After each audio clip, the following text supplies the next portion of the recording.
Hai, ini Ben.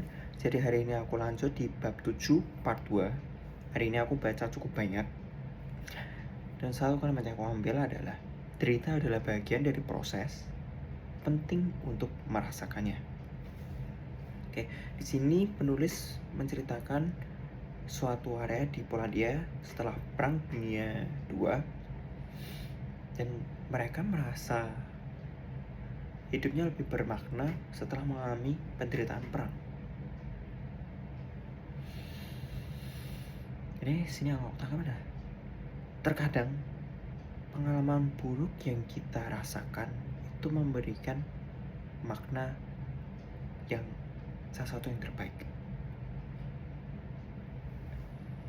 Dan yang bisa aku highlight atau yang sederhanakan adalah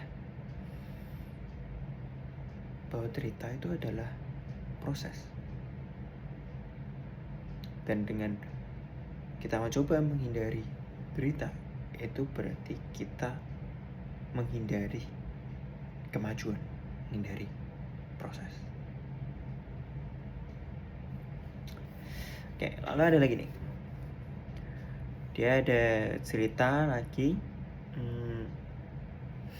cerita tentang percobaan sesuatu gitu lah.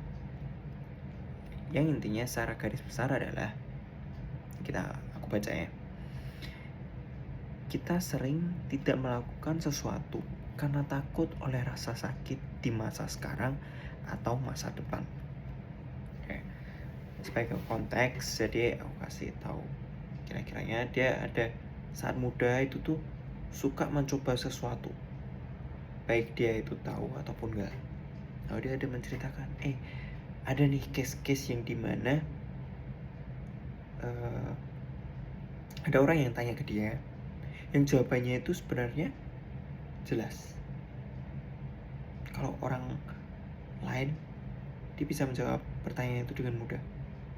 Tapi orang yang merasakan itu gak bisa.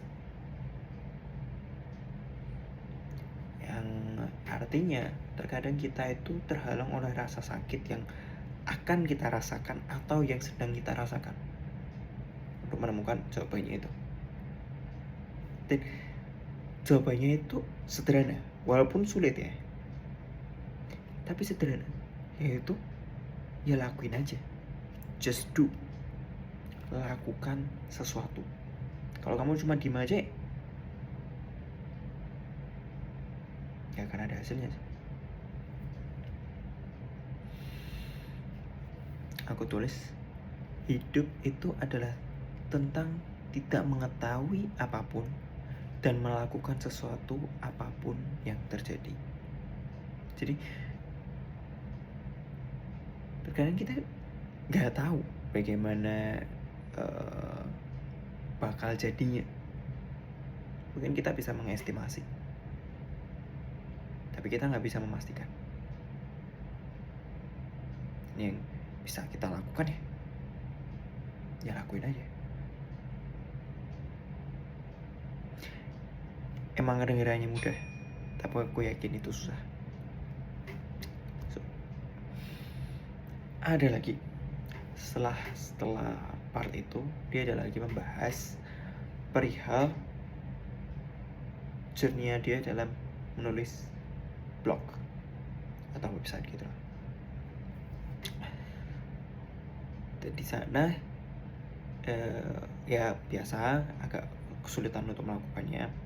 Ini dia pelajari adalah just do, hampir sama kayak yang tadi, tapi di sini dia lebih lakukan aja, jangan menunggu inspirasi, jangan menunggu motivasi, lakukan dulu, maka motivasi dan inspirasi akan mengikuti.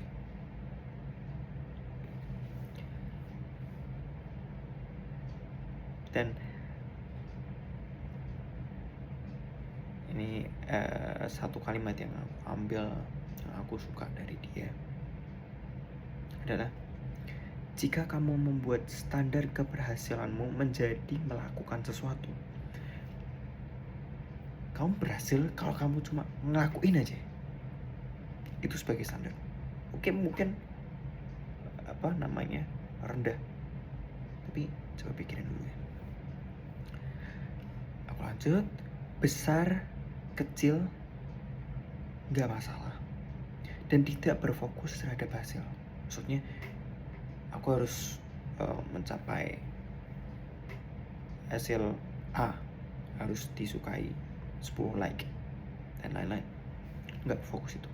Tapi yang penting lakuin aja dulu. Maka kegagalan atau hasil buruk atas tindakanmu akan menjadi progres.